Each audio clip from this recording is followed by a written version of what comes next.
Let's go.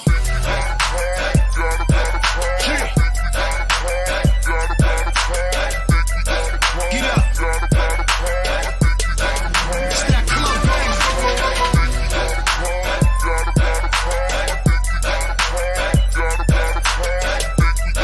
You hear that? You can't sit down to that. Okay. Yo, what up, y'all? It's your boy, Sheik Luch, LOXD Block, Silverback. Hey, yo, right now I need to shout out the ISUPK classes. I want to give a huge, big, humongous shout out to all the UPK schools. Shout out to Black Watch, hosted by General Johanna. Word, I need y'all to check out Cross the Line Radio as well, man. They've been open all week from 7 to 9. They ain't shut down because of the corona, the COVID, and all that. They rockin' strong, you know what I mean? Think we got a problem, but really it ain't though. It's one of me, and these bitches I count about 3, 4. Think we got a problem, but homie just all talk. He ain't gon' pop a balloon with a pitchfork. Nah, think we got a problem in the club with this dog. Rude boys, dogs, ladies, everybody.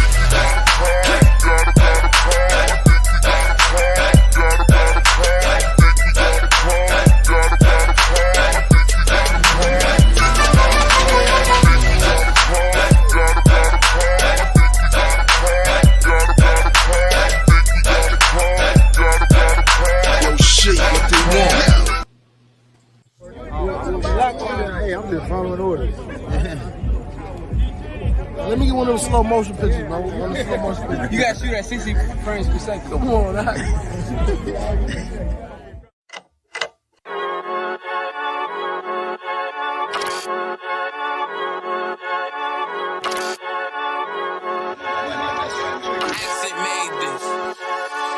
They say they wanna hit that raw shit. These niggas claiming that they bullshit. These niggas better move and coach shit. As if they make the wrong move and coach shit. They see me, they like, ooh, keep on shopping. I'm on my way up and they ain't gon' stop it. They say they wanna hit that raw shit. Coming up, I'm about to vote. They see me, they like, ooh, keep on shopping. I'm on my body, real niggas right beside me.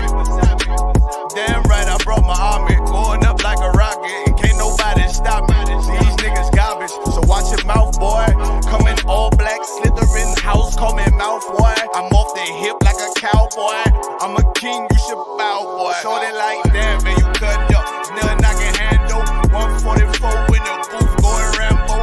Niggas do you dirty like a stick in a bando. That's why I play the corner like a bum with a banjo.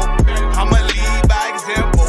Ooh, keep on sobbing, got this bitch off the hand, got the juice, got the drip, about to hit the bitch with the salt. It ain't rap, it's assault. Can't taste a bitch unless you with the coke. They say they wanna hit that raw shit. These niggas claiming that they bullshit. These niggas better move and coach shit. As if they make the wrong move and coach shit. One way, one way, one way, one way, one way.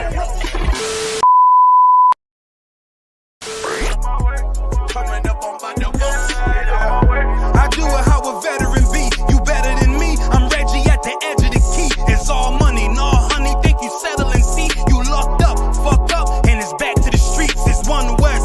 You can check the residency. I reside with soldiers died on the soles of their feet. Cause there's death before designer. Ain't no coward in me. Cause I'm cold as a bitch's shoulder. You ain't calling a week. Get the cooking on this beat. Hope you like it well done. Got them killers rolling with me and they all red rum, red rum, red rum. Got you fuckers scared some. Get the banging on this beat till my fucking head numb. Black Glock, red drum, black and yellow air ones. Homie, you ain't got a vest. I suggest you wear one. Told these niggas we was going up. They was doing a lot of talking, now these niggas ain't saying shit. Feeling like a legend in this shit, lil nigga, I'm past veteran. Never feeling third, lil nigga, I'm past second. Guns, I gotta have them all like Ash Ketchum. Shotty break a nigga ribs up like his wife left him. We all stepping, kill you with kindness cause I'm dead nice. That 5'7" put you 6 feet, not talking height. That judge giving out 5, what you doing life. These hands are rude GPS, a mean right. That's mean right, we build different, you know the vibes. And we stamped it authentic, we notarized. I keep a 144 sword because I know a God. Noah's Ark, you know I'm with animals when we flowing by. We back again, no cap, when I'm with Cap again. Yeah, they say they want smoke until we matching them. Everything righteous, so you know when we get back at them, you get hit up with a K, but no acronym. They say they wanna hear that raw shit. These niggas claiming that they boss shit. These niggas better move and coach shit. Cause if they make the wrong move, it cost shit. You see me, they like, ooh, chemo chopping. I'm on my way up and they ain't gon' stop it. They say they wanna hear that raw shit. Coming up, I'm about to boss shit.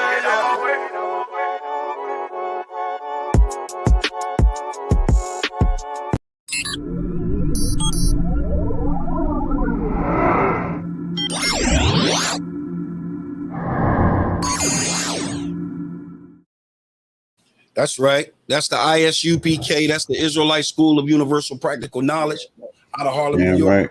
1969. Commanding General Yohana. We're here to teach the so-called Black, so-called Hispanic, and so-called Native Americans that we are the true Hebrew Israelites of this Bible. All right? We are, if anybody on this planet is lost, it's us. Under Commander General Yohana since 1969, right? I'm Officer Thasiyam. Shalom, I'm Officer Mataziata. All right, tonight's class is a continuation of Babylon is Fallen. Now, if you didn't watch the first one, you should go and watch the first one. We're just going to do a real small recap of what we went over last week, and then we're going to finish it off tonight. It's not going to be a real long class, but we're going to try to get the all the information in there that is necessary.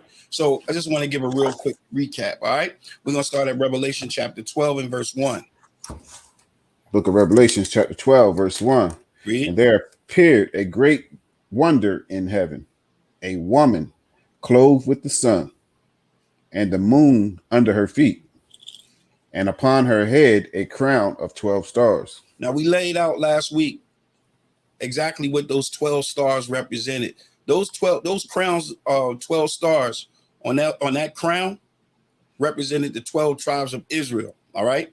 And if you notice, it says, and the woman was clothed with the sun and the moon under her feet, and on her head was a crown of 12 stars. Right. So here, this woman has the sun and the moon under her feet, and on her head was a crown of 12 stars. Read. Book of verse 2. And she, being with child, cried, travailing in birth, and pain to be delivered. So we know that Israel went through a lot to bring forth the Messiah, to bring forth our King. Israel started out as 12 nations, and out of those 12 nations, it boiled down to only one tribe, which was Judah, which represented Judah, Benjamin, and Levi. All right. Now, mind you, started off big, very small. Why? Because of the fact that it was difficult for our people to continue to walk in the laws, statutes, and the commandments. What we did, we fell. All right. We fell because we began to do the things of the nations that was around about us. And because we were doing the things that the nations was doing around about us, we became heathens. We became Gentiles. We became non-Hebrew. We became non-Israelites, not non-Israelites by biologically, but we became non-Israelites by our practice. You know, you ever heard that saying, you are your action speaks louder than words? Well, that's what this is more like. Your actions speak louder than words. Your action shows who you are. All right. Your laws, the statutes, and the commandments, the culture on how you navigate yourself throughout life shows who you are. All right. You can't say you're not a thief, and then soon you get in the store, or soon you get around something that's not yours, you take it. That's a thief. Your action speaks louder than words. So This is what happened with our people. Our people began to do that. And because of that, we fell. All right. We fell. All right. So here you have Revelation 12:1, you have Revelation 12:2. Revelation 12:1, you have the woman clothed with the sun and the moon under her feet. And then Revelation 2, you have the child that she was ready to give give delivery to this child as soon as this child was born. Now we have verse 3. Read. Verse 3, and there appeared another wonder in heaven, and behold, a great red dragon, having 7 heads and 10 horns, and 7 crowns upon his heads. All right, now we went over who that red dragon was in our last class. If you need to know, go back and look at it. It's Esau. We showed that it was Esau, right? But Right. in Esau had kingdom. He had a kingdom. He had nations, all right? And this is what he had. He had 7 heads and 10 horns. Now those 7 heads, here are the 7 heads. Read.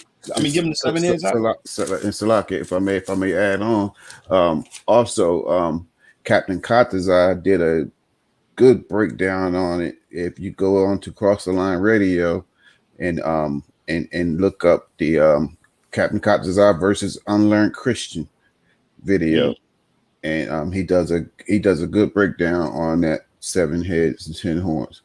The 7 heads are Greece, Rome, Spain, France, Germany, Russia, and Great Britain.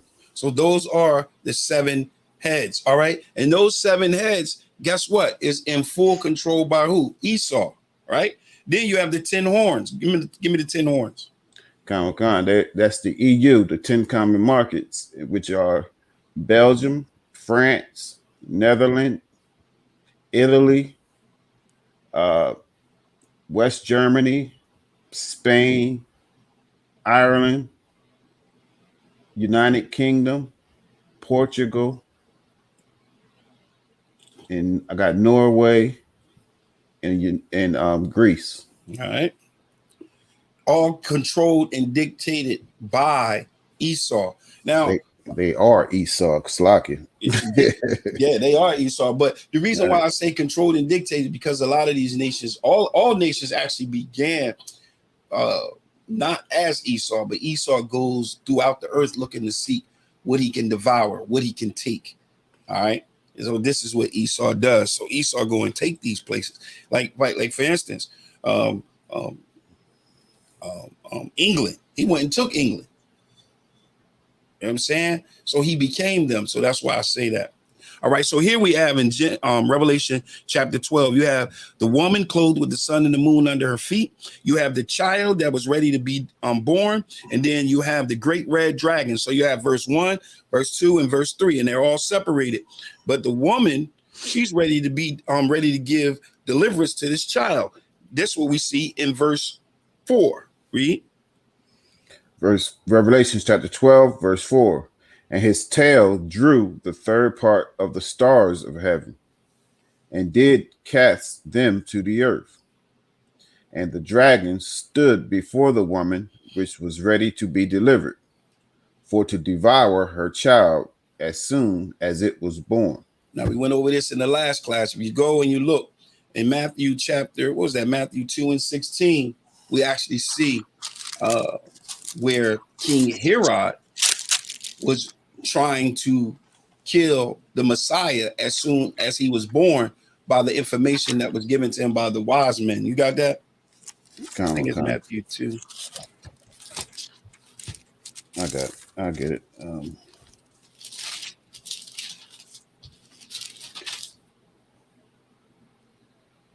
2 and 16. 16. Come. Book of Matthew, chapter 2, verse 16. Come on. Now remember, in verse 4, you want me to start up the 13? That's too wild. But remember, you have the woman, you have the child, you have the great red dragon. Ain't nobody is the great red dragon and the woman is separate. They're not together. All right. This is very important, and you're gonna see why. But you can start. We can get straight to the point. 16. Come on. Verse 16. Then Herod, when he saw that he was mocked of the wise men, was exceeding wroth, and sent forth and slew all the children that were in Bethlehem, and in all the coasts thereof, from 2 years old and under, according to the time which he had diligently inquired of the wise men. Okay, so now we see.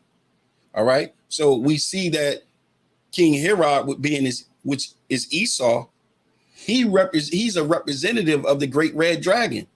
Remember, it says in verse 3, and there appeared a great red dragon having 7 heads and 10 horns, and having 7 heads and 10 horns, and 7 crowns upon his head. Verse 4, and his tail drew the third part of the stars of heaven, which is Israel, right? But it's still talking about the great red dragon, and did cast them to the earth. And the dragon, which is the red dragon, stood before the woman, which was ready to be delivered to devour her child as soon as it was born. Well, we just read who was waiting for that child. Who was waiting for that child to be born? King Herod. Esau, King Herod. Right. All right. So now we see, now we don't have to guess who's the great red dragon. Now we know who's the great red dragon. It goes in complete harmony, right? So now you have the great red dragon and you have the woman. Those are the two that's left. Give me verse 6. Verse 6. Salakia, read verse 5. Come. Revelations chapter 12, verse 5. And she brought forth a man child who was to rule all nations with a rod of iron. And her child was caught up unto the Most High and to his throne. All right, we know that Yahushua, which is our king, was caught up to his throne. But when was he caught up into his throne? In Acts chapter 1. We know that took place. So the only ones that's still left here, down here right now, physically, at that point, is the woman and the great red dragon, right? Listen to what verse 6 says. Read.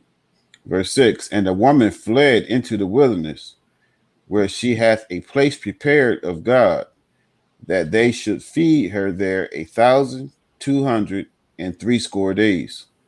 All right. So the woman fled to the wilderness, where she had a place prepared for her that she may be nourished there, right?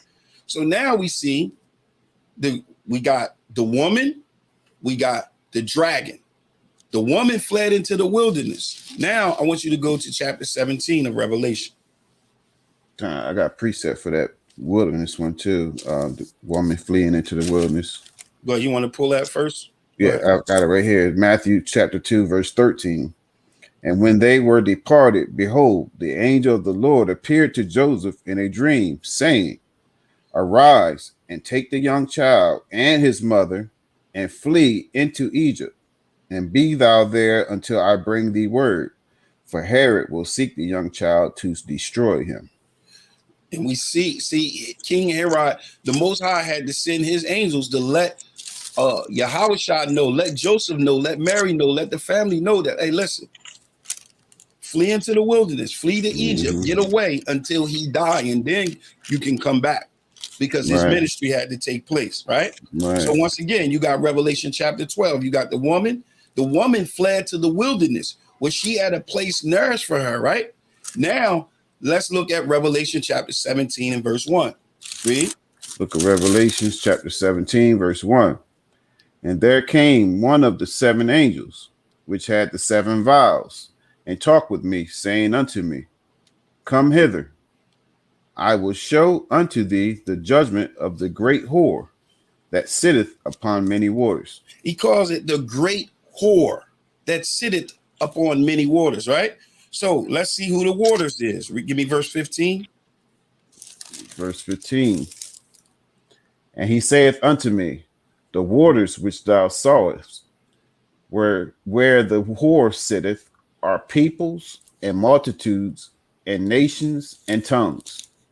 So now we know who the waters is. So when you read Revelation 17 and 1, and it says, Come hither, I will show unto thee the judgment of the great whore that sitteth upon many people, that governs and over many people. That's what it's saying, right? Verse 2.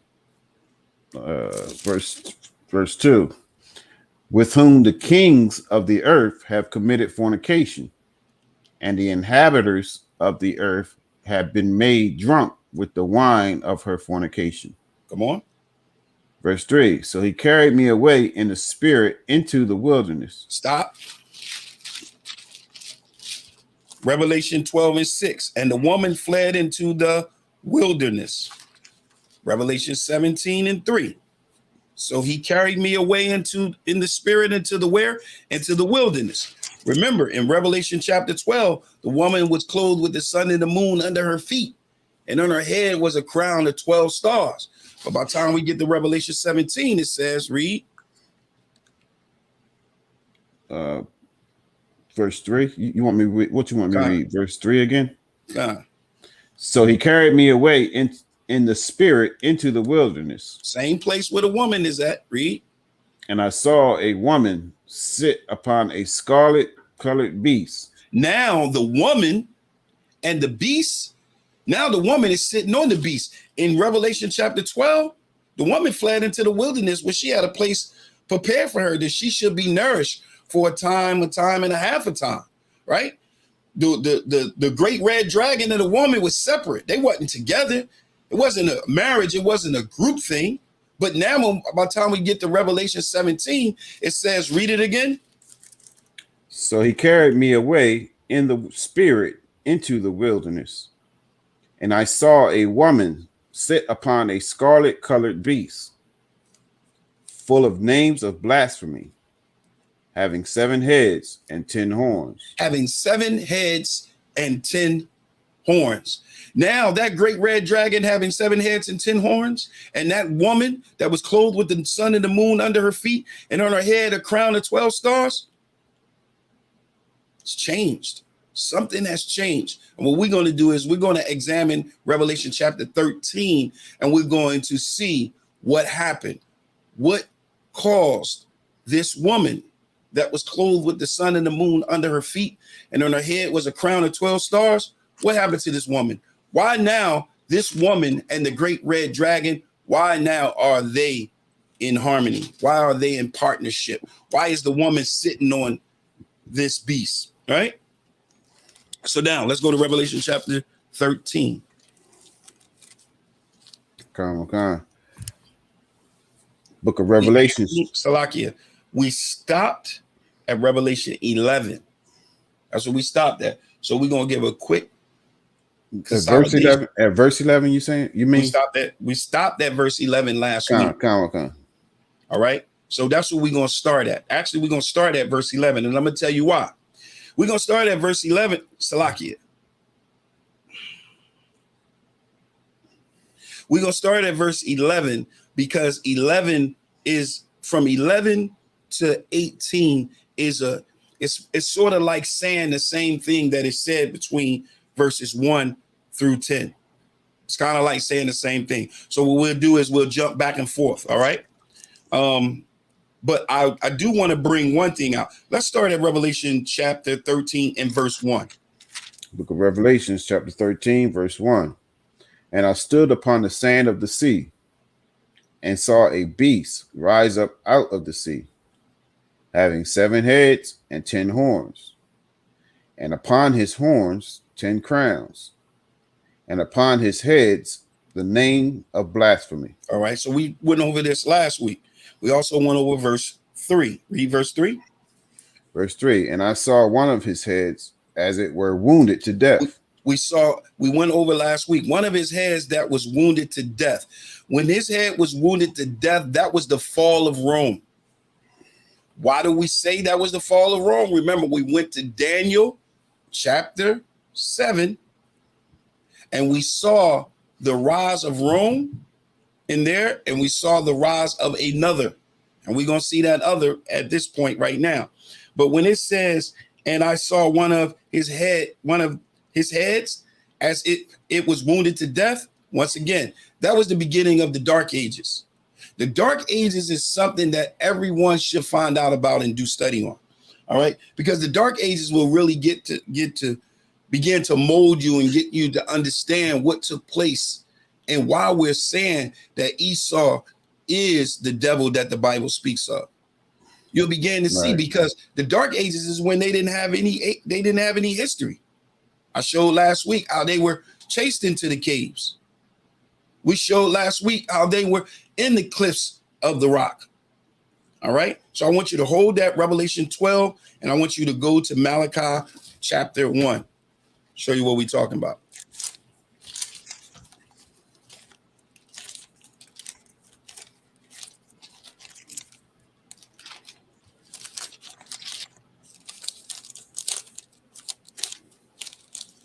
Book of Malachi, chapter 1.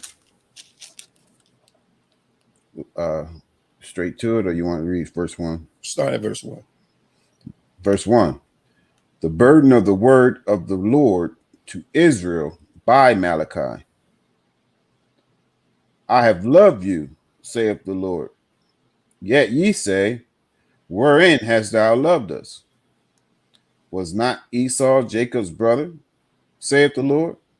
Yet I loved Jacob, and I hated Esau, and laid his mountains and his heritage waste for the dragons of the wilderness. So the Most High is saying that he hate Esau. He hate Esau. He hate Esau. This is the Most High saying, and laid his mountains and his heritage waste for the dragon of the wilderness. So that's when the fall of Rome took place. Rome fell.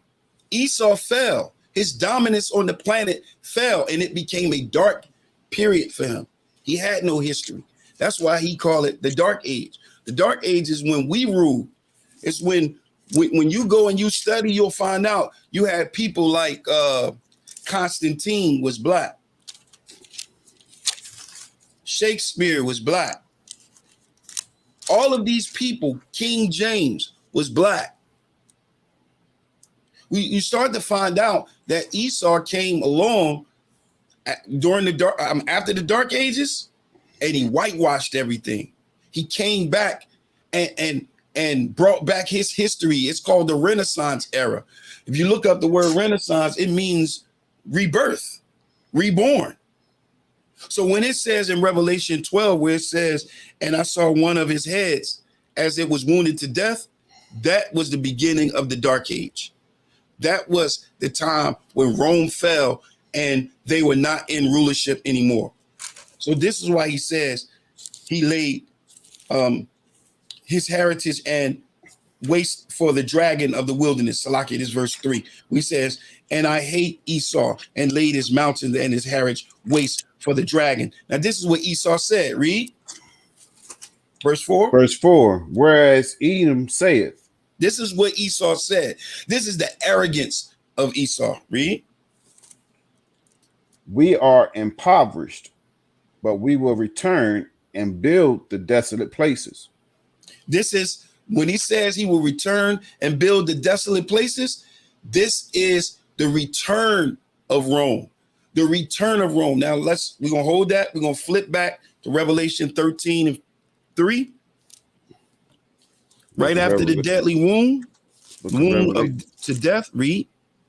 Book of Revelation, chapter 13, verse 3. And I saw one of his heads as it were wounded to death. That's during the Dark Age. That's during the Dark Age. Read. And his deadly wound was healed. The deadly wound was healed. Well, it was healed when Esau says, we're in Malachi 1:4. Wherefore Esau said, we are impoverished, but we will return and will build the desolate places. So when it says in verse 3, and his deadly wound was healed, that's the Renaissance era. That's the rebirth of Esau. That's America. Now we found a nice little article for you. Can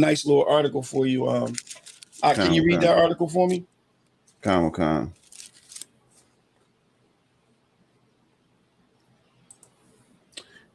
This let me see if you can pull that up.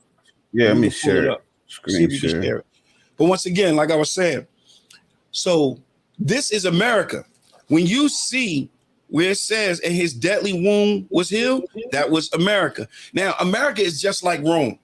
Rome had a democracy, quote unquote. They had a Republican and a Democratic party system. Guess who else has a Democrat and Republican system? America. Guess who else modeled their capital after Rome? You know who modeled their capital after Rome? DC. DC modeled themselves after Rome. All right. So we got a nice little article for you, and we about to bring up for you to show you that America, in its early stage, Washington D.C. was actually called Rome. Do I need to make that bigger? Yeah, you might want to make it a little bigger. I'm gonna give it the whole screen. That's the one.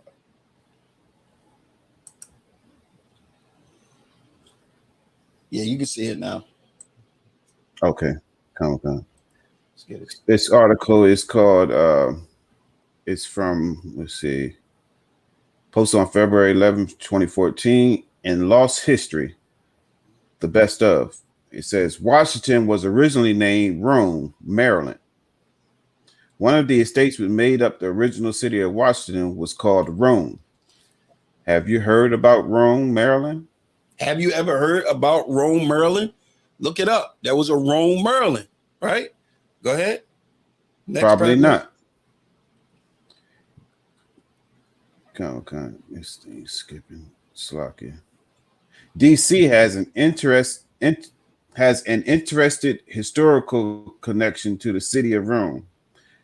This might be one of the more fascinating pieces of local trivia we have ever come across.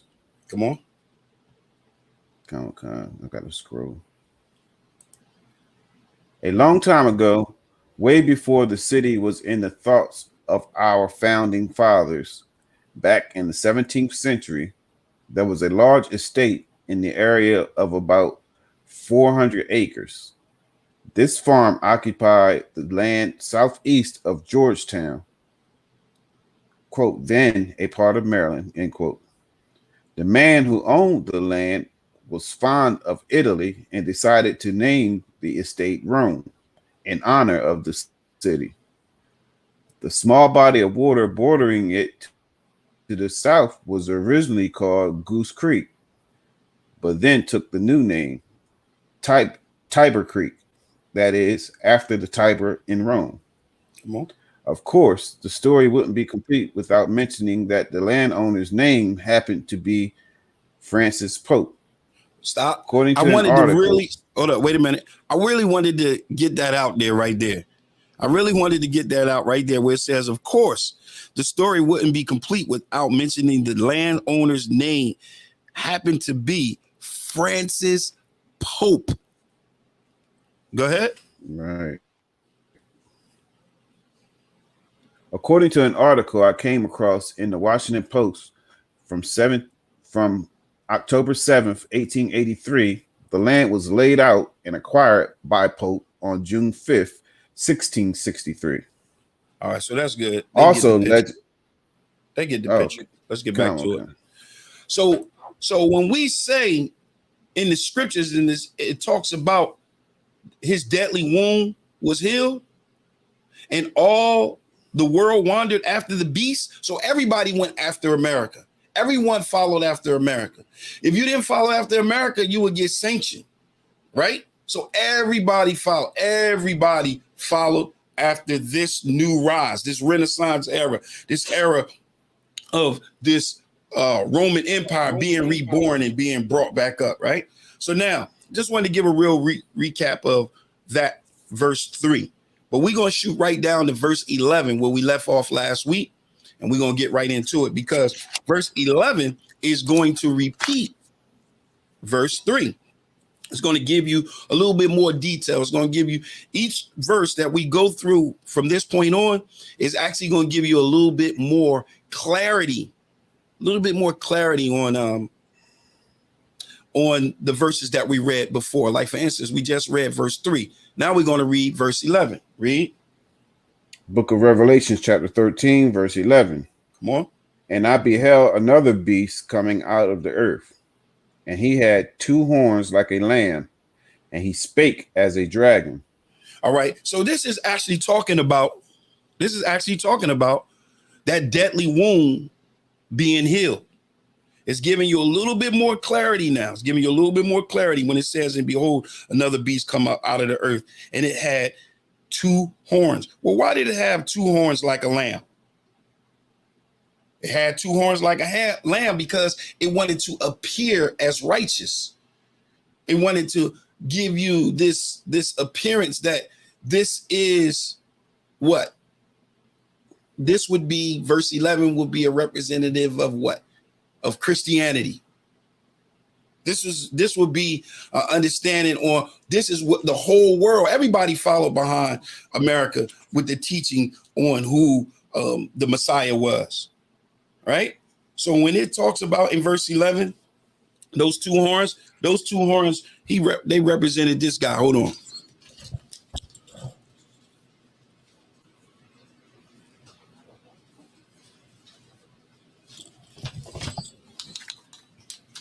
This religion represented this guy, Mr. Bourgeois. That's what he represented, Christianity. All right.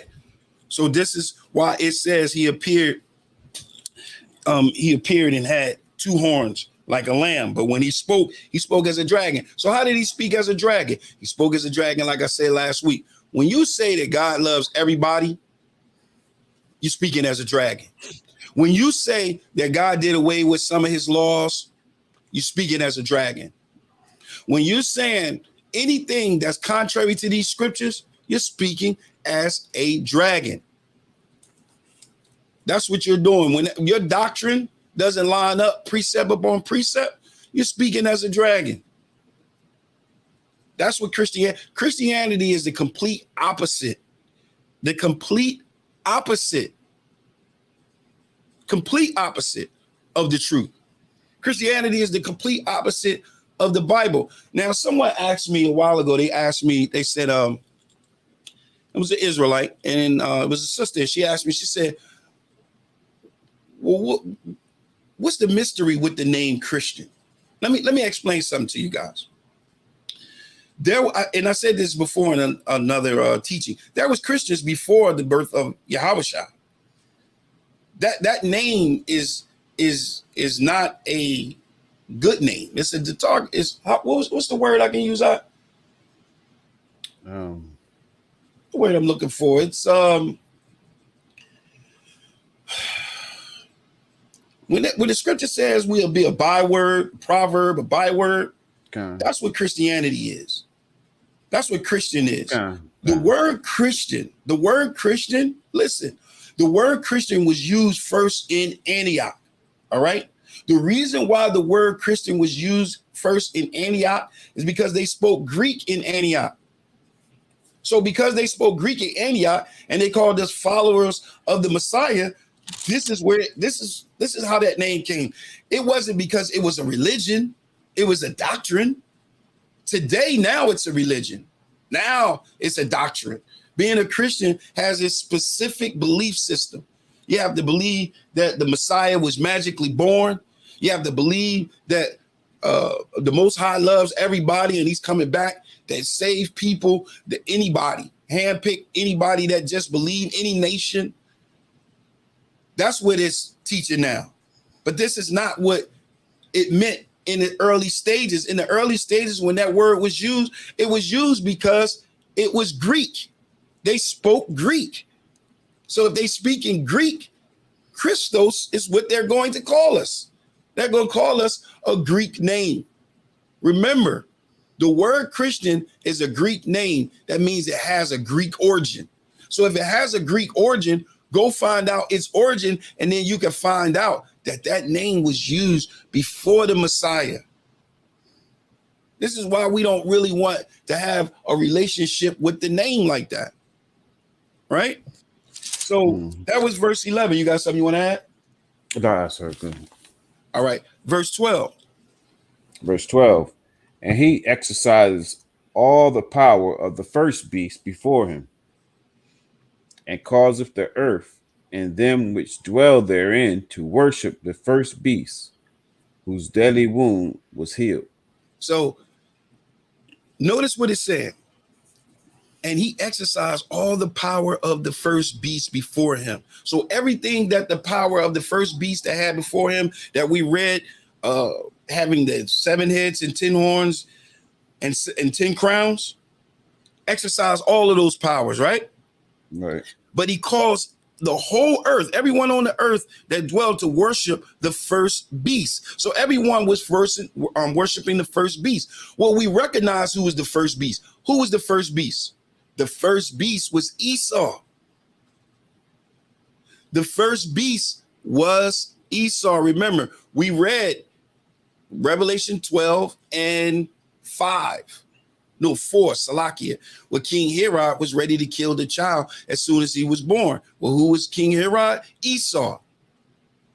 So when it says, verse 12, and he exercised all the power of the first beast before him and caused the earth and them that dwelled therein to worship the first beast, whose deadly wound was healed. Well, what deadly wound was healed? America.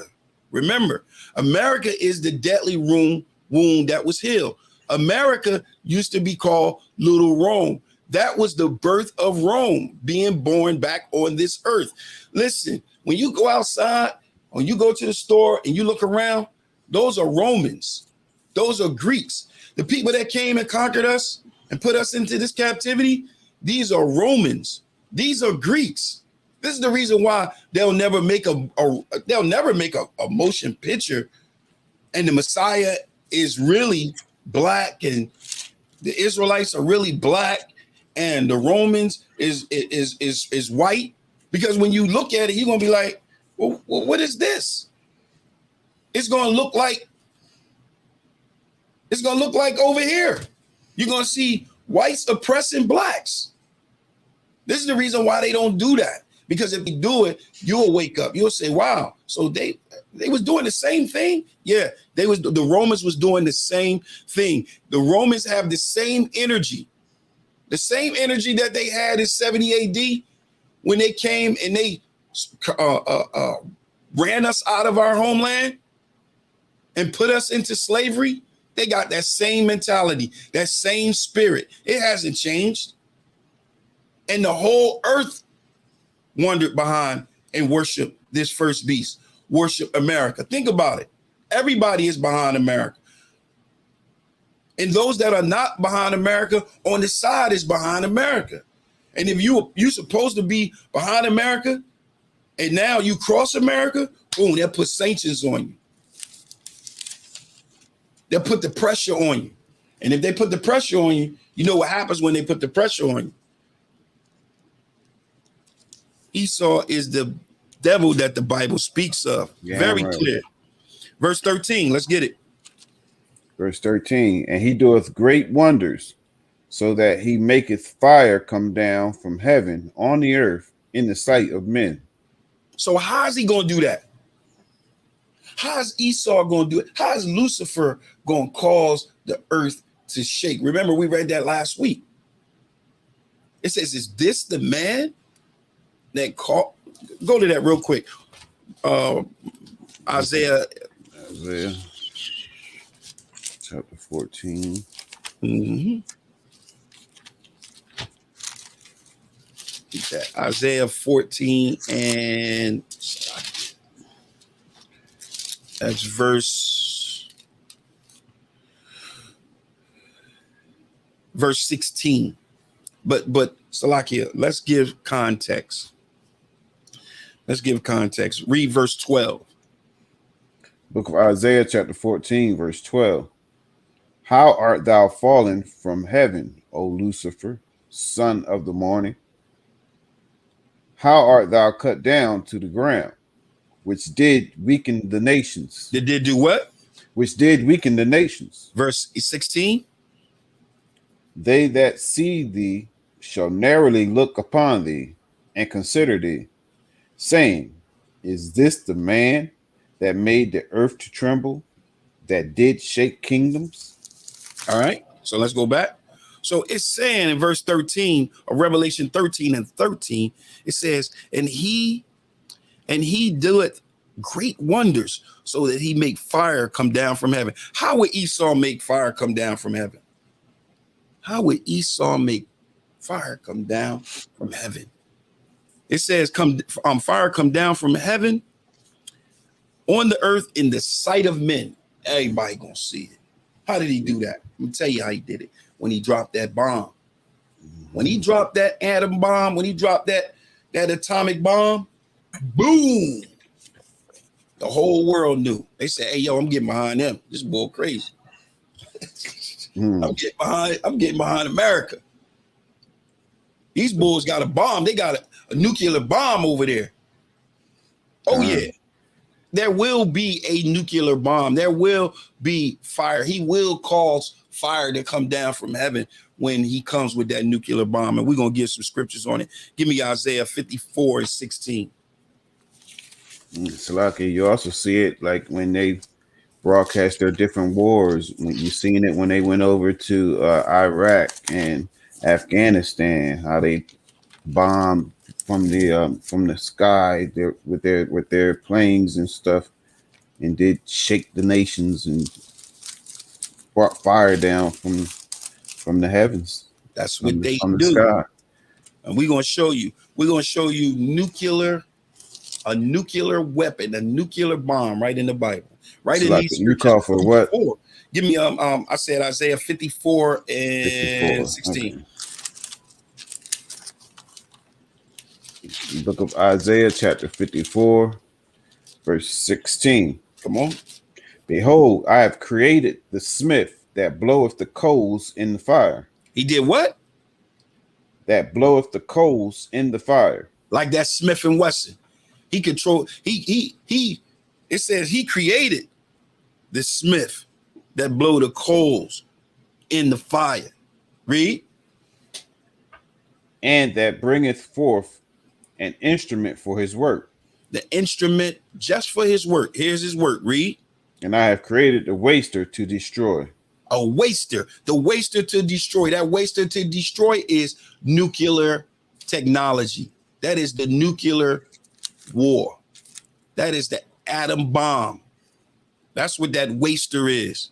That's what a waster does. A waster comes in and wastes it. And you know when it wasted, you know what's gonna happen? I'm gonna give y'all something. Give me you got something you want to add? I gotta find it, Salaki. All right, well, while you thinking about it, give me 2 Peter 3 and 10. Okay.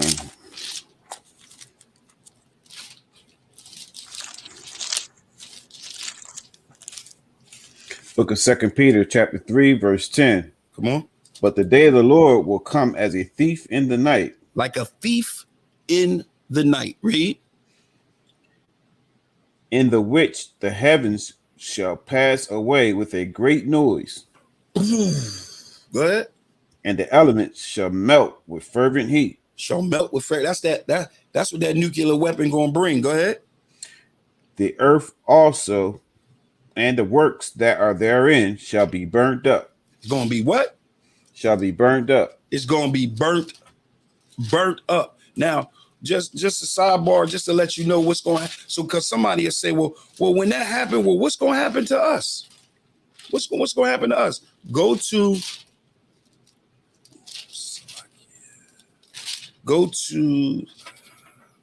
1 Thessalonians chapter 5. Remember, in 2 Peter chapter 3 and verse 10, it says, but the day of the Lord will come as a thief in the night, in the which the heavens shall pass away with a great noise, right? It's going to come as a thief in the night. 1 Thessalonians 5 and 1. Book of 1 Thessalonians chapter 5, verse 1. Listen. But of the times and the seasons, brethren, you have no need that I write unto you. Come on. For yourselves know perfectly that the day of the Lord so cometh as a thief in the night. So he's speaking to the Israelites and he's saying, you know perfectly well. The day of the Lord come as a thief in the night. Remember, he said in 2 Peter 2 and 10, 2 Peter 3 and 10, but the day of the Lord will come as a thief in the night. So he says again, verse 2, for yourselves know perfectly that the day of the Lord will come as a thief in the night. Verse 3, read. Verse 3, for when they shall say. When they what? For when they shall say. When they shall say, read. Peace and safety. This is what they're going to be saying. Peace and safety, read. Then sudden destruction cometh upon them. That's what Christians going to be saying. Christians going to be saying peace and safety, and then suddenly destruction come up upon them. Read. As travail upon a woman with child. Come on. And they shall not escape. They will not escape this judgment. Read. Verse 4, but ye, brethren, brethren, but you, brother, notice he's saying, but you, brethren, he just gave a layout on exactly what happened to them that say peace and safety, and suddenly destruction come up upon them like a woman travailing in pain to give birth to a child, right? But he's saying, but you, brethren, read. Are not in darkness. You're not in darkness. Come on. That day should overtake you as a thief. So that day not going to overtake you as a thief. All right. Let's go back to Revelation. So look, when that takes place, the Most High is going to bring us up out of here. It's just going to be like in Egypt. It's going to pass right over us. We're going to be good. We're going to be good. Right. I got another scripture on that nuclear bomb. Let's get it. What you got? Book of Zechariah, chapter 14, verse 12.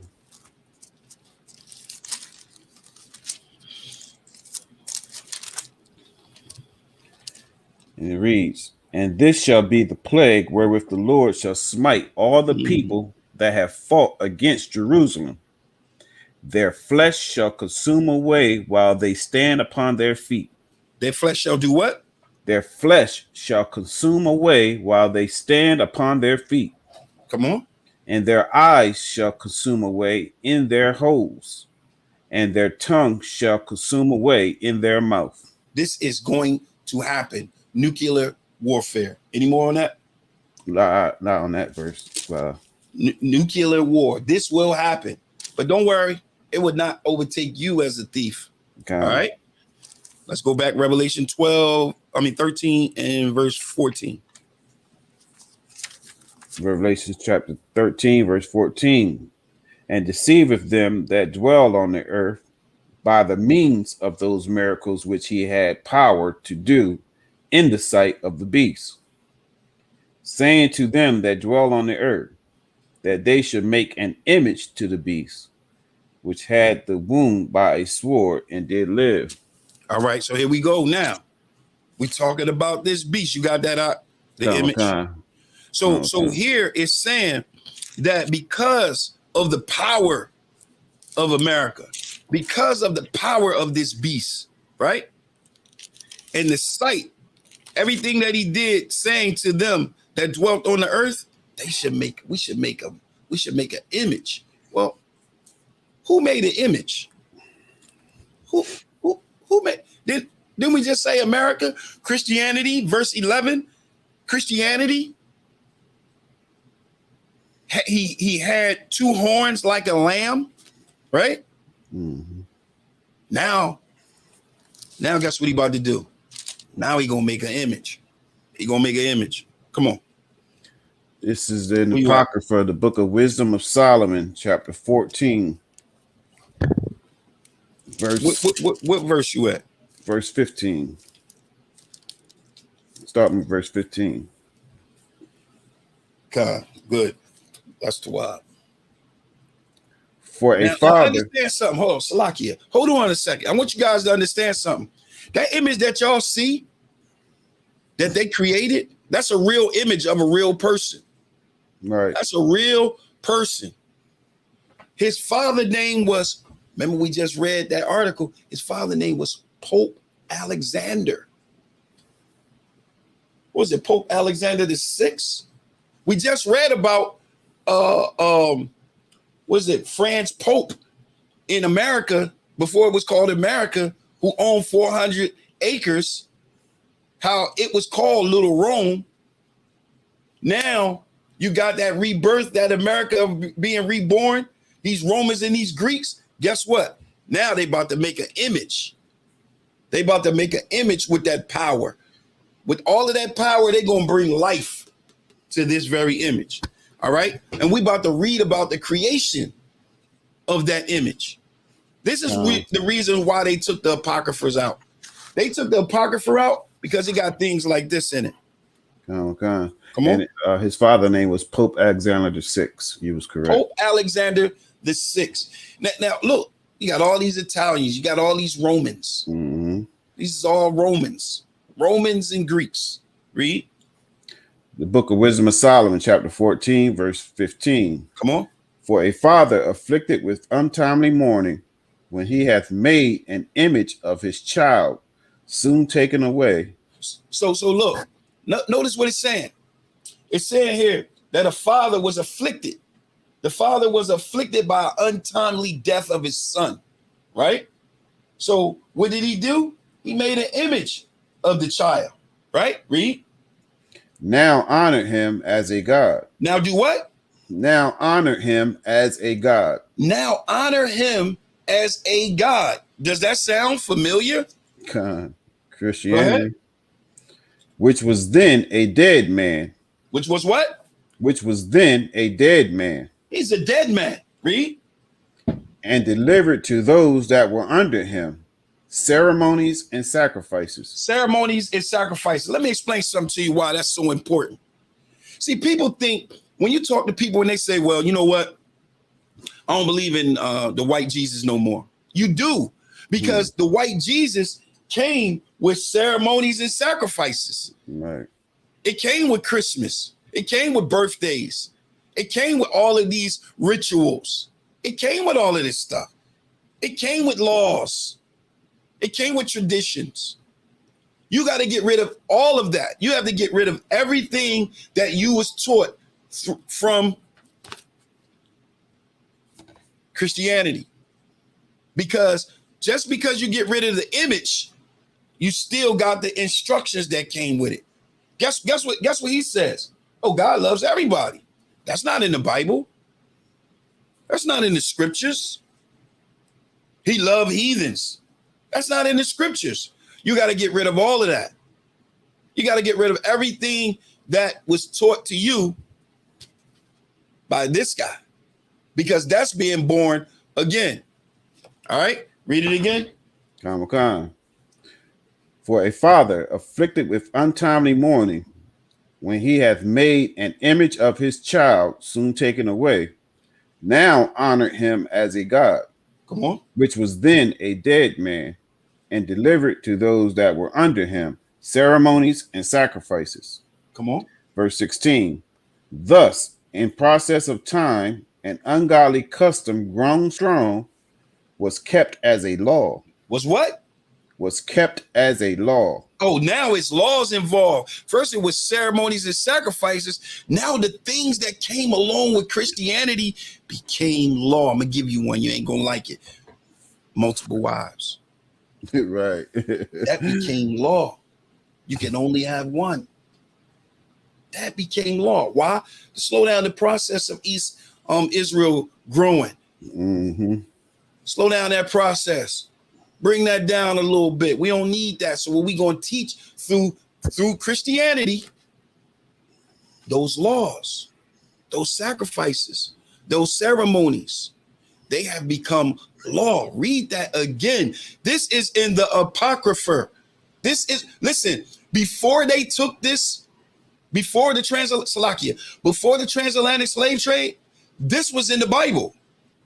Right. Before the transatlantic slave trade, he wasn't white. Right. Before the transatlantic slave trade, there wasn't no such thing as a name called Jesus. You gotta, I mean, I don't know what to tell you. Maybe you should start using some type of critical thinking. There you go. Know what? Let me sit back and think for a minute. Because when you put all of that together, you have to start to reevaluate it and start to say, well, you know what? Maybe I need to go and take a second look at this, because something may not be right. Something may not be right. I'm going to tell you right now, something ain't right. Something ain't right. Read it again up.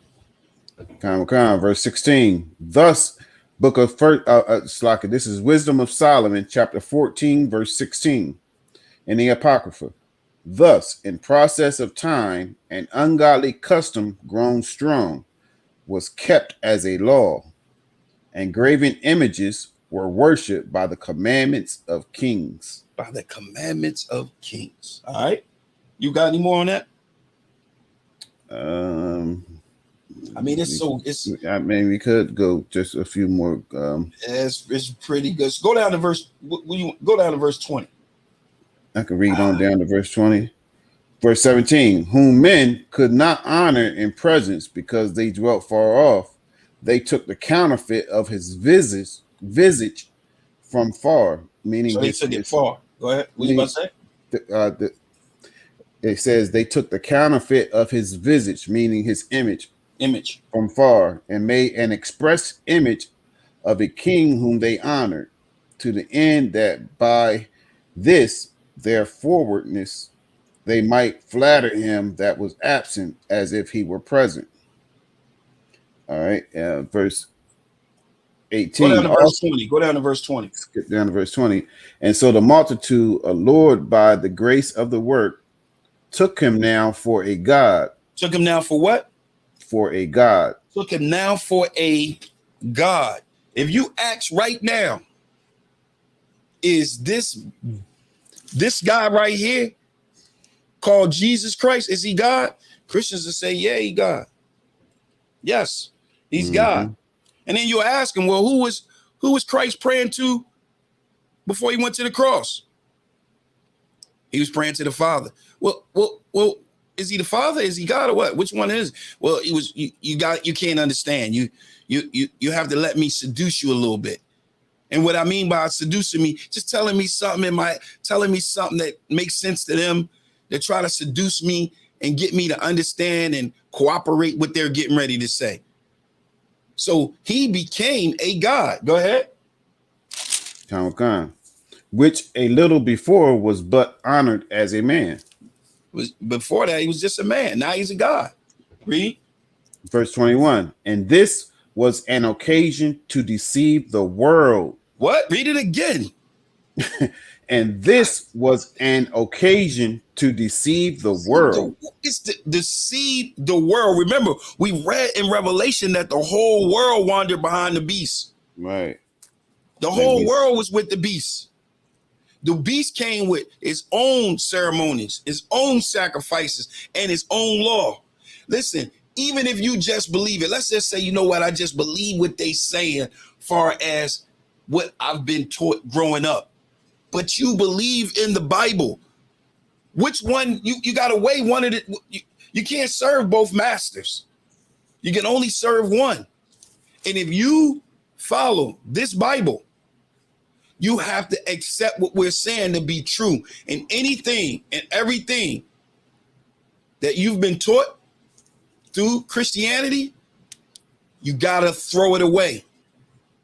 You got to throw it all away.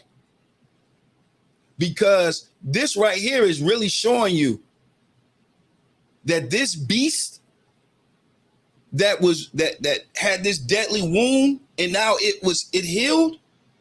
This beast right here is different from all of the other beasts. It's more powerful. Remember, all the power was given it to it. But now from all of that power, it was able now to make an image. To make an image of and call it God and ship it all over the world to be God. That's heavy right there. That's heavy. That's heavy. For the sole purpose of deceiving the world. That's my thing is this. When people say, when Christians say, I don't believe in the white Jesus. Please understand, if you're talking to someone and they tell you that they don't believe in that say, well, listen, that image came with instructions. It came with ceremonies, it came with laws, and it came with sacrifices. You got any more in the Apocrypha? Did I finish that up? Let me finish the verse out. Go ahead. For men serving either calamity or tyranny did ascribe unto stones and stocks the incommunicable name. We ain't got to talk about that stone, right? All right.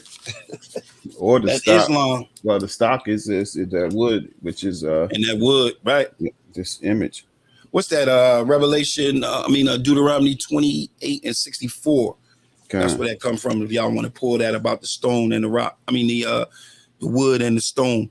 All right, let's get back to Revelation 13 and now I'm gonna read 14 again. Read 14 again, Con. Remember, we just read in Wisdom of Solomon, chapter 14, verse 21.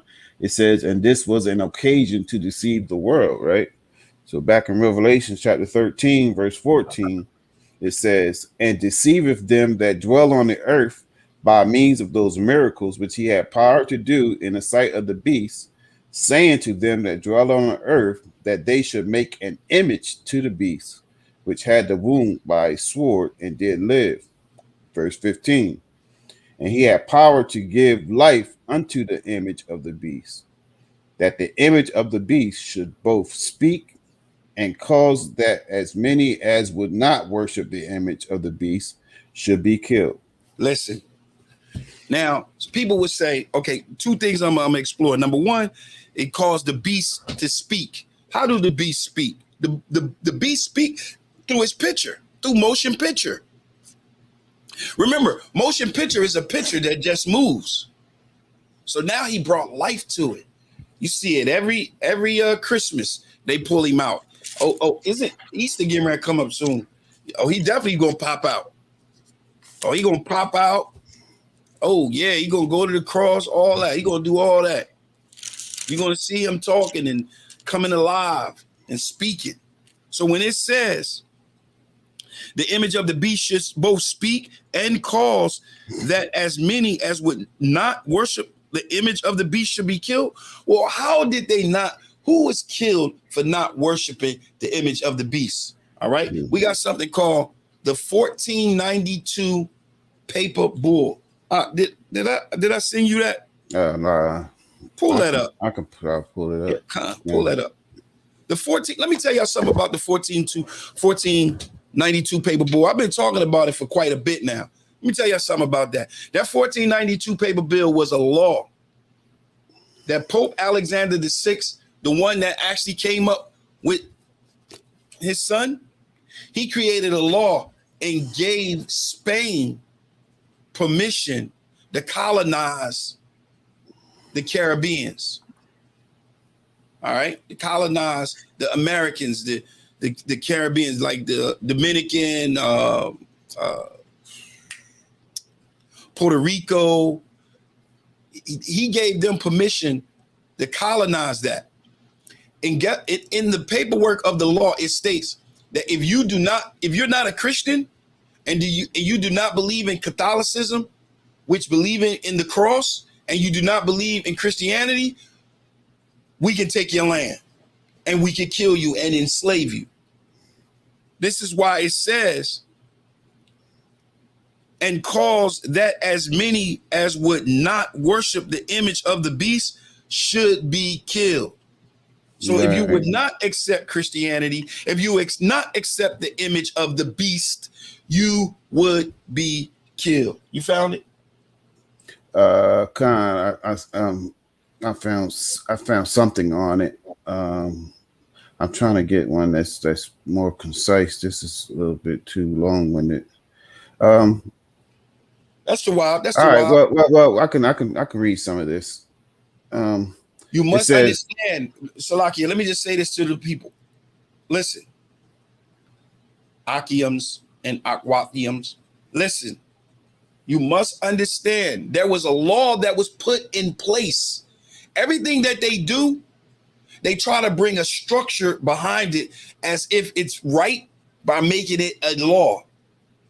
That's what they did. They made a law stating if you do not accept and look, the name Jesus was new. As far as the name is concerned, the Messiah wasn't new, but the name itself was new. Everything was new. They came through. If you don't believe in this, we taking it. We taking your land. We taking you. We selling your sister. We selling your daughter. And those that are left over, we're going to teach them what we believe. We're going to teach them about the image of the beast. We're going to teach them about the sacrifices, the ceremonies, and the laws that come with this. And guess what? Right now to this day, that's what we're doing. What you got, Op? It's just a little something. It says issued by Pope Alexander VI. Guess who we just read about?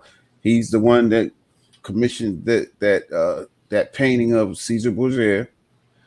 On May 3rd, 1493, this papal bull gave the Catholic monarchs the rights over the newly discovered lands of the Western Atlantic that did not belong to the other Christian princes. That's one thing. It says the Pope asserts rights to colonize, convert, and enslave.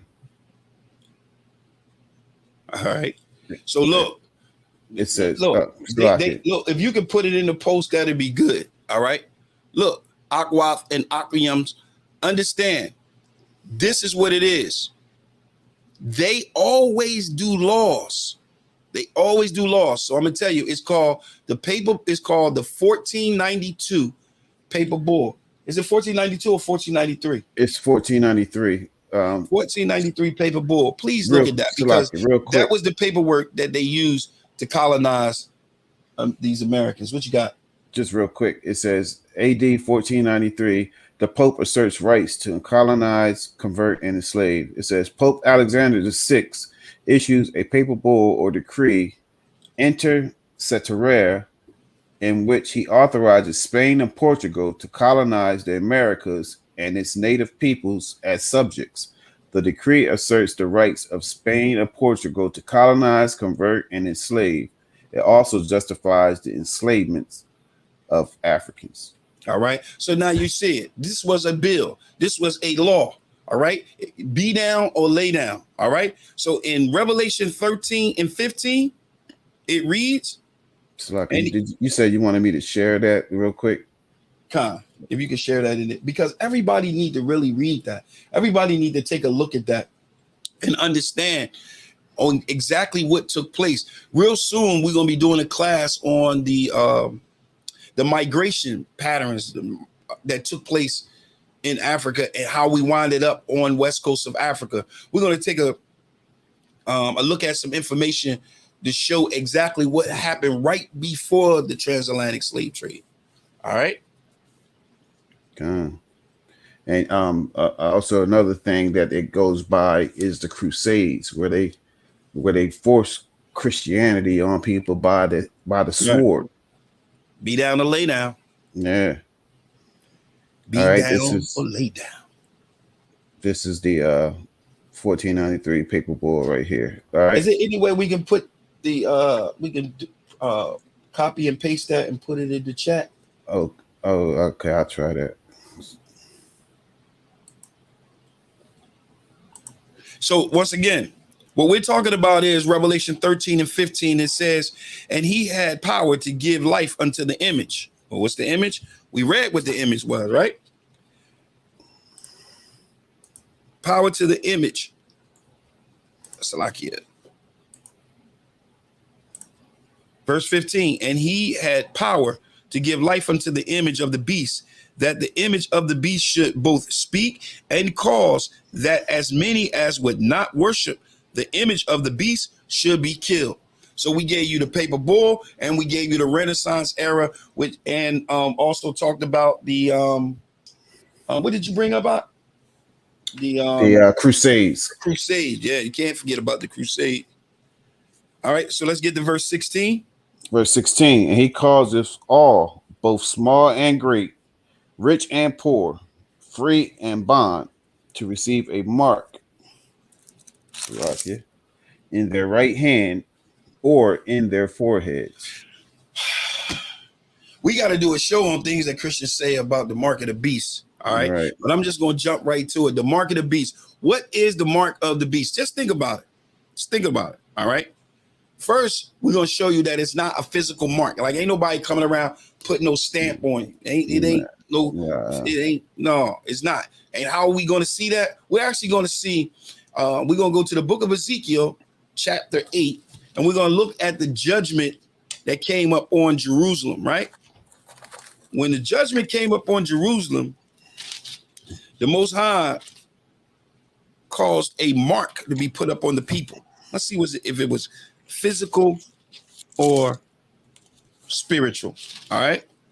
We're going to just get right to it. This is now what I recommend is you guys read Salakia. You know what? Go ahead. Let's read it. Ezekiel chapter 8 and verse 1. We'll read it. You said chapter 8? Chapter 8, Ezekiel chapter 8 and verse 1.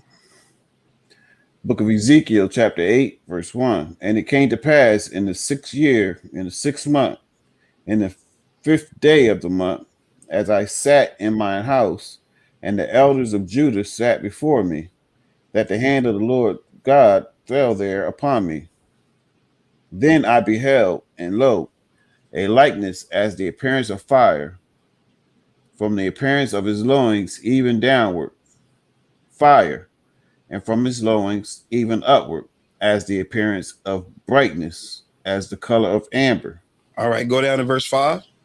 Verse 5.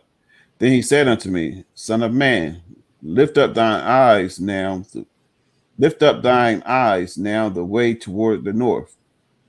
So I lift up mine eyes the way toward the north, and behold, northward at the gate of the altar, this image of jealousy in the entry. So Israel was committing idolatry. All right. So they had an entry. They had a image, a statue at the entry. Right. Verse 6. Verse 6. He said that furthermore unto me, Son of man, seest thou what they do? Even the great abominations that the house of Israel committeth here, that I should go far off from my sanctuary? But turn thee yet again, and thou shalt see greater abominations. So notice what he says. He says, Son of man, see thou what they do? I don't have to go far off from my own sanctuary. It's abomination going on right here in my own sanctuary. That's what he basically saying. You see the abomination that the house of Israel commit here, right? Verse 7. Verse 7. And he brought me to the door of the court, and when I looked, behold, a hole in the wall. Read. Then said he unto me, Son of man, dig now in the wall. And when I had digged in the wall, behold, a door. So he had Ezekiel in a vision, and he takes Ezekiel, and Ezekiel see a hole in the wall, and he said, "You see that hole? Dig in that hole." So Ezekiel now is digging in that hole and digging in that hole, making that hole bigger. Read, right? Read. Come on. Verse 9. He said unto me, Go in and behold the wicked abominations that they do here. Read. So I went in and saw, and behold, every form of creeping thing and abominable beast, and all the idols of the house of Israel portrayed upon the wall round about. So you see what's going on. Israel was committing transgressions against the law. They had statues, they had portraits, they was committing idolatry. So the Most High now is going to bring a judgment on them. Remember, Ezekiel came to talk about the judgment that would come up on Israel when we was to go in Judah when they go into captivity. Israel when they going into captivity, and Judah in 586, right? So now we're going to go to chapter 9, and we're going to actually look at the judgment actually going to unfold. All right. And we're going to notice something that we're going to be looking for. And we're talking about, remember, we're making reference to the mark of the beast. The question is the mark physical or is it spiritual? All right. Is this a spiritual thing or a physical thing? Christians love to say, oh, it needs to be spiritual. But this ain't spiritual. This is physical when they talk about the mark of the beast. Everything else is spiritual. But when it gets to that mark of the beast, that right there is physical, right? So let's take a look at what the mark would be like. All right. So we're gonna start at Ezekiel 9 and 1. Book of Ezekiel, chapter 9, verse 1. He cried also in mine ears with a loud voice, saying, Cause them that have charge over the city to draw near, even every man with his destroying weapon in his hand. Okay, so here comes the judgment now. Here comes the judgment. Read. And behold, 6 men came from the way of the higher gate, which lieth toward the north, and every man a slaughter weapon in his hand. And one man among them was clothed with linen, with a writer's inkhorn by his side. And they went in and stood beside the brazen altar. All right, so I'm gonna give you an example. The one with the writer's inkhorn, that would be that would be one that was carrying something like I give you an example. They would be carrying the book of life. All right, they'll be carrying the book of life. You're gonna see what I mean by when we continue to read. Read Verse 3. And the glory of the God of Israel was gone up from the cherub, whereupon he was, to the threshold of the house. And he called to the man clothed with linen, which had the writer's inkhorn by his side. So the Spirit of the Lord, right? The Spirit of the Lord went up, right? It left the threshold. To the threshold. Actually, it left the cherubim, right? Went to the threshold, right? And then called out to the man that I said that represents one with the book of life, right? Verse 5. Verse 5. Verse 4. Salakia, verse 4. And the Lord said unto him, said unto the one with the writer's ink, the writer's inkhorn, read. Go through the midst of the city, through the midst of Jerusalem, and set a mark upon the foreheads of the men that sigh and that cry for all the abominations that be done in the midst thereof. So what he's saying, go put a mark on the foreheads of the men that sigh and cry over the abomination that we read about in Ezekiel 8. People like School of Universal Practical Knowledge. We mourn over the issues and the things that they do inside of these temples. We mourn over the things that we see that our people are doing, the transgressions of the law that they're doing. So here he says, go through Jerusalem and put a mark upon them. That mark was a spiritual mark. That wasn't a physical mark. He wasn't going around with a stamp and stabbing everybody on the forehead. He wasn't doing that. It was a spiritual mark because of what they thought, what their righteousness were. They followed the laws, the statutes, and the commandments. Remember, just because when we went into judgment, everybody that was in the land was not transgressing the law. The judgment still came upon them. They still had to be replaced in Babylon. But the point is, everybody was not transgressing the law. So what did the Most High do? He caused them to put a mark upon the forehead of those that sign and cry over the abomination that they do. Right? Read. So, like, if I may, that sign and crying is also what we do every Sabbath, when we hold camp. We cry aloud, spare not, lift up our voice like a trumpet, and show our people their transgressions, and the house of Jacob their sins, just like the Bible says. Damn right. Verse 5. And to the others he said in mine hearing, go ye after him through the city, and smite. Let not your eye spare, neither have ye pity. Slay utterly old and young, both maids and little children and women, but come not near any man upon whom is the mark, and begin at my sanctuary.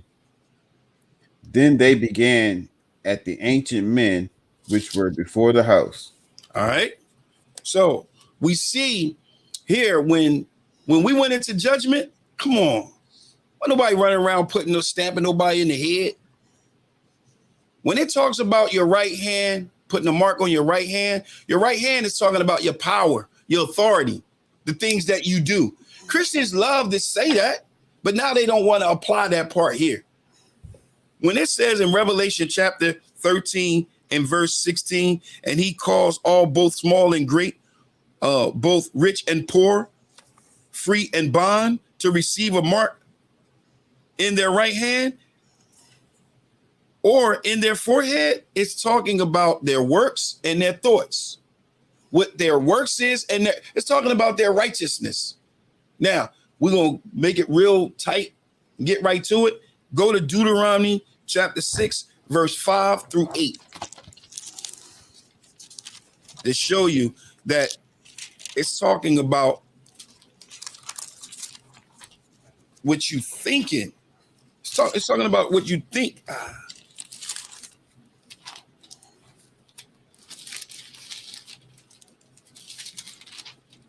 Okay. Let's get it. Book of Deuteronomy, chapter 6, verse 5. Come on. Verse 4. Hear, O Israel. Hear who? Hear, O Israel. Come on. The Lord our God is one Lord. Come on. It's only one Lord, not two, but one Right. Lord. Come on. And thou shalt love the Lord thy God with all thine heart, and with all thy soul, Come on. and with all thy might. And Now, this is how you do it. This is how you do it. Read. And these words which I command thee this day shall be in thine heart. Shall be where? In thine heart. You got to keep it in your heart. Because when you keep it in your heart, just sidebar, this is what Yahweh Shah came to teach. He came to teach the New Testament to write those laws in your heart. That's what he came to do, in your heart. So when it says, and these words which I command thee this day shall be in thy heart. Read. And thou shalt teach them diligently unto thy children. And teach them diligently unto your children. When it talks about in your heart, remember, it's talking about in your mind. It's talking about in your mind. And those things that's in your mind, you should teach your children. You should teach your children. Read. Come. And shalt talk of them when thou sittest in thine house, and when thou walkest by the way, and when thou liest down, and when thou risest up. Every part of the day, every part of your life. Right. You meditating day and night. You're awake, you walking, you talking, you whatever. You on it. Right. You're on it. You're meditating on it in your heart, in your mind. Read. It's like, if I may, I like somebody my rib says all the time, that's all you talk about is the Bible. That's like yeah. What else am I supposed to talk about? I don't want to talk about nothing in this world. I want to talk about this word so it can sink diligently in your heart. You know what I mean? Like that's what we should be doing. Just verse like 8. I mean, I think that's an excellent precept right there, verse 7, on what we should be doing. So our conversation shouldn't be nothing. No. Peter said, if any man speak, let him speak as to the oracles of God. Damn right. And just keep in mind what we just read. When it says thou shalt teach them diligently unto your children, listen what he tells you when you should teach them. You should teach them when you're sitting in the house. When you're just sitting around the house chilling, you should be teaching them. It says when you're walking, when y'all take a walk, when you go walk the dog, or you just walking, you go to the store, wherever you're walking, you should be teaching them, right? And when you lay down, meditate on them. Meditate on them so that you can be sharper, so that when you get up and you walk and you talk and you sit around the crib, you can teach them. It's all in the mind. And when you rise, that's when you do, when you rise up. You rise up, you teach them.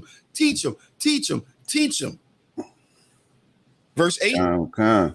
Verse 8. And thou shalt bind them for a sign upon thine hand. In thy what? Upon thine hand. Come on.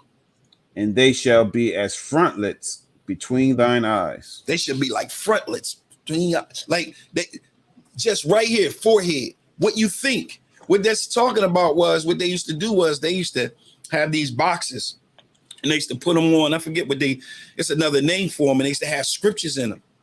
This is what the Most High is saying. Yeah. You want it in your mind, and if you got it in your mind, guess what happens? It becomes work. You know, I was listening to some brothers on Clubhouse, and they was talking about Christ and the law, right? And what people don't understand is the law. No man can be saved by the works of the law. We're not saying that because we're keeping the law, we're saved. We have faith in Yahweh Shah. And because we have faith in Yahweh Shah, which is known to the world as Jesus Christ, that faith comes with works. Faith without works is dead. So we have faith in Yahweh Shah. And because we have faith in Yahweh Shah, that's what caused the works. So like, if I made that box you was talking about, it's called phylactery. Right, phylactery. That's it. That's it. That's what they use. So when it talks about the mark on your right hand and your forehead, it's talking about your righteousness. It's talking about what you think. Remember, the laws have to be written on our hearts, on our minds. And if it's written on our minds, it calls us to action. That's the action. So in Revelation, let's go back to Revelation. Revelation 13 and 16, when it talks about the mark on your right hand and on your forehead, that's what it's talking about. The precept is Deuteronomy 6, 5 through 8. All right. Okay. Verse 17. And you can also add 9. And 9. That precept, you can also add 9. Real quick, it says, yes, It says real quick, it says, and thou shalt write them upon the posts of thy house and on thy gates. And this is how it becomes like a muscle memory, because Right. you're seeing it all the time. You're rehearsing it all the time. You're meditating it all the time. This is what we're taught in the School of Universal Practical Knowledge under Commander General Yohana. We're taught first, number one, Christ is our head. Yahweh Shah is our head. That faith produces works. Believing in Yahweh Shah calls us to have faith in those works. Like, for instance, the feast days, not eating pork, swine, or lobster. We don't do those things because we have faith in Yahweh Shah. And because we have faith in Yahweh Shah, it produces works. If you got faith and it doesn't produce any works, you don't have no faith. Faith without works is dead. It's dead. All right. Back to Revelation 13. You said you wanted to read 16 again, or no, 17? You can read 16 and go into 17. And he called us all, both small and great, rich and poor, free and bond, to receive a mark in their right hand or in their foreheads, and that no man might buy or sell, save he that had the mark. Now, when they say buy and Salakia, when they say buy and sell, right? When they say buy and sell, that's not talking about going to the store and buying some chips and soda. It's not talking about going to the supermarket and getting some bread and chicken. It's talking about a larger scale. It's talking about a larger scale. It's talking about import, export. America deals with things on a higher scale. They're not talking about going to the store. It's talking about, once again, import, export. Just want to drop that real quick. All right, read.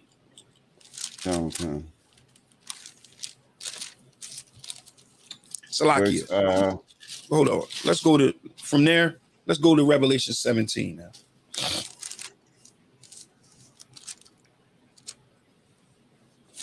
Because remember, finish that verse out, or no? God, go ahead and finish that verse out. It says, and that no man might buy or sell, save he that had the mark, or the name of the beast, or the number of his name. All right. So now, notice in Revelation 13, we don't see anything about the woman. Remember, the woman fled into the wilderness where she had a place prepared for her that she should be nourished there. So we get a full layout of this beast. But in Revelation 13 and 7, it says something that's really strong right here. Revelation 13 and 7, read. Revelation chapter 13, verse 7. Come on. And it was given unto him to make war with the saints. It was given unto him to make war with the saints. Well, who are the saints? The saints is Israelites. Well, how we know the saints are Israelites? If you go to what's that? I'll give you one real quick. Psalms. Which one you gonna give? Psalm 50 and 5. Psalms 50 and 5. Gather my saints together unto me, those that have made a covenant with me by sacrifice. Verse 7. Hear, O my people, and I will speak, O Israel, and I will testify against thee. I am your power, even thy power. All right. So it's talking about Israel. So Israel is the saints. So it says, and it was given unto him, which is the beast, to make war with the saints and to overcome them. Notice it says, and to overcome them. So it wasn't just given power to go to war with the saints, it was given power to overcome the saints. They're going to conquer the saints. Remember, in Deuteronomy 28 and 45, it says those signs and those wonders will pursue us and will destroy us. All right. So this is what he's doing. He's making war with the saints. And guess what? He's going to put the saints into captivity. But I want you to know one thing. He that is led into captivity will go into captivity. And he that killeth with the sword must be killed with the sword. Here is the patience and the faith of the saints, right? So now, chapter 17 of Revelation. Read, start at verse 1. Read it. You didn't want me to finish. You didn't want me to finish 13-7. Come on, read it. It says, and it was given unto him. This is Revelation chapter 13-7. And it was given unto him to make war with the saints and to overcome them. And power was given him over all kindreds and tongues and nations. All right. He said Revelation 17. Revelation 17. You read 1, 2, and 3. Start at verse 4. Now remember, we talked about the woman. The woman fled. Start at verse 3. The woman fled into the wilderness. All right. Book of Revelation, chapter 17, verse 3. So he carried me away in the spirit into the wilderness, and I saw a woman sit upon a scarlet-colored beast, full of names of blasphemy, having 7 heads and 10 horns. Remember, the woman and the beast were separate. Revelation chapter 13, we don't see the woman, but we do see those 12 stars. And those 12 stars came in Revelation 13 as the saints. So the woman is in Revelation 13. Remember, Revelation 12, she had a crown of 12 stars. Those 12 stars represented the saints. So in Revelation 13 and 7, that's where we see it. That beast was given permission to make war with the saints and to overcome them. All right.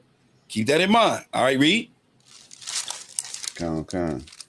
Verse 4. And the woman was arrayed in purple and scarlet color, and decked with gold and precious stones and pearls, having a golden cup in her hand, full of abominations and filthiness of her fornication. So she just foul. She just foul. Read. Verse 5. And upon her forehead was a name written: Mystery, Babylon the Great, the mother of harlots and abominations of the earth. So she is the abomination of the whole earth. Yes, America is the abomination of the whole earth. When I was overseas, that's all they talked about.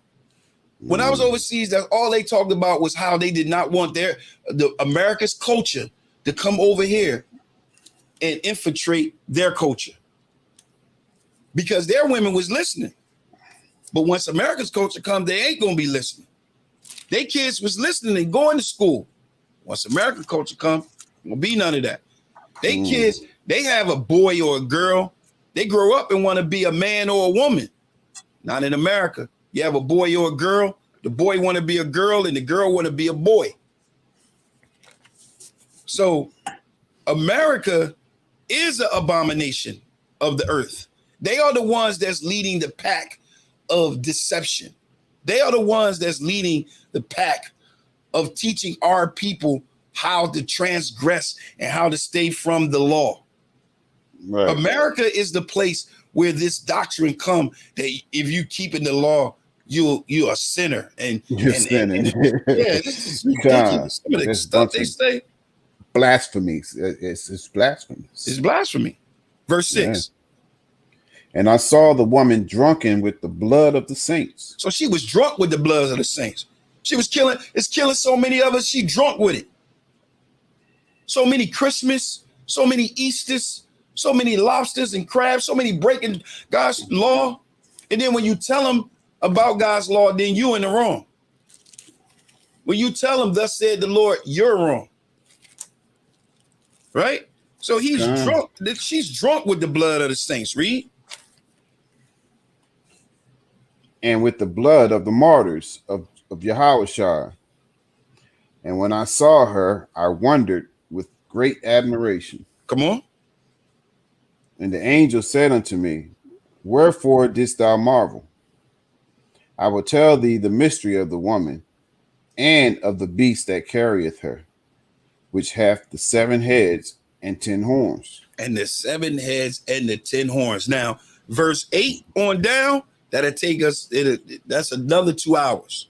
That's another 2 hours. All right. So what we're going to do is we're going to jump right to chapter 18. We're going to close this out, chapter 18. Because now that woman that was clothed with the sun and the moon under her feet and on her head was a crown of 12 stars, when she fled into the wilderness. Now, guess what her name is? She don't have a crown of 12 stars. She don't have the sun and the moon under her feet. Now she's the mystery Babylon, the great, the mother of harlots.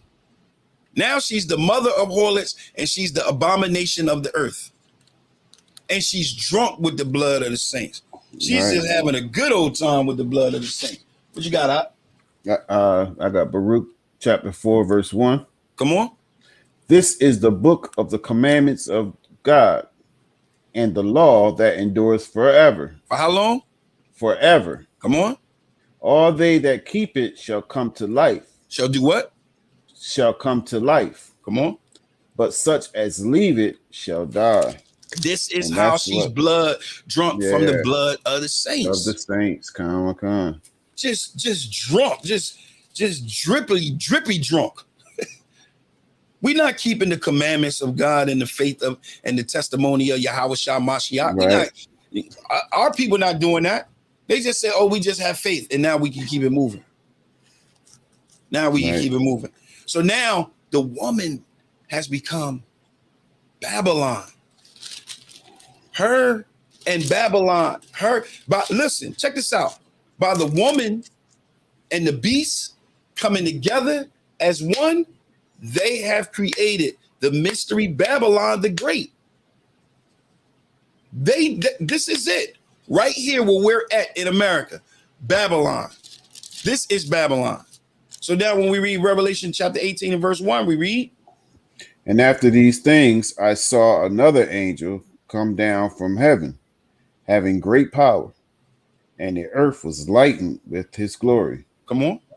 And he cried mightily with a strong voice, saying, Babylon the Great is fallen. Babylon, Salakia. Babylon the Great is fallen right now. Is fallen. I'm going to say it again. Babylon the Great. That wound that was healed is Babylon. That's America. Those are the ones that's drunk off the saints. Is fallen. Read. And it's become the habitation of devils. The habitation of devils. Read. And the hold of every foul spirit. Every foul spirit. Every single one. Any kind of foul spirit you name is here. Read. And a cage of every unclean and hateful bird. Every unclean and hateful bird is right here. Babylon is fallen, and it's become the habitation of devils. You know it's the habitation of devils. That crown is gone now. That woman in Babylon is together now. This is why he says, I cried mightily with a strong voice, saying, Babylon is fallen. It's become the habitation of devils and a fowl of every foul spirit and a cage of every unclean and hateful bird. But here's the message we have for so-called blacks, Hispanics, and Native American people. Read. For all nations have drunk of the wine of the wrath of her fornication, All nations. Read. and the kings of the earth have committed fornication with her. All the kings, every nation. Remember those nations we gave y'all in the beginning. The 7 crowns, the 10 horns with crowns up on the head. They have committed fornication with her. Read. Con. And the merchants of the earth are waxed rich through the abundance of her delicacies. Import, export. Remember, we told y'all that buying and selling ain't talking about going to the store. It's talking about on a bigger scale. It's talking about buying and selling, import and export. Read. This is to our people. This is to the 12 tribes of Israel, so-called black, so-called Hispanic, and so-called Native American people about Babylon. Verse 4, read. And I heard another voice from heaven saying, come out of her, my people. Come out of her, my people. Well, who is my people? The 12 tribes of Israel, the lost sheep of Israel. This is what we are commanded to teach our people under commanding General Yohana, to be born again and come from up under America's spell, come from under America's doctrine, its sacrifice, its memorials, its laws, its traditions, its rituals. Come up from up under it. Come out of her, my people. Read.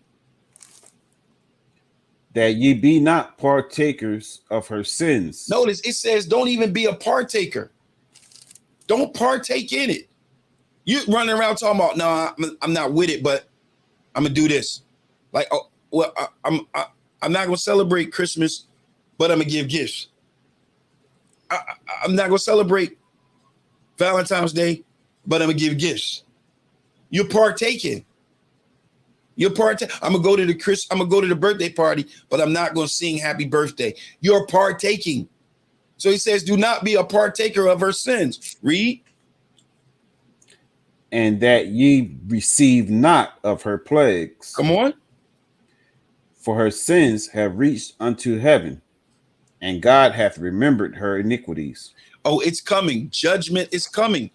Babylon is falling right now. We're going through it right now with a plague. We're going through it right now. Right now, Babylon is falling, and the merchants of the earth have become rich from the abundance of her delicacy.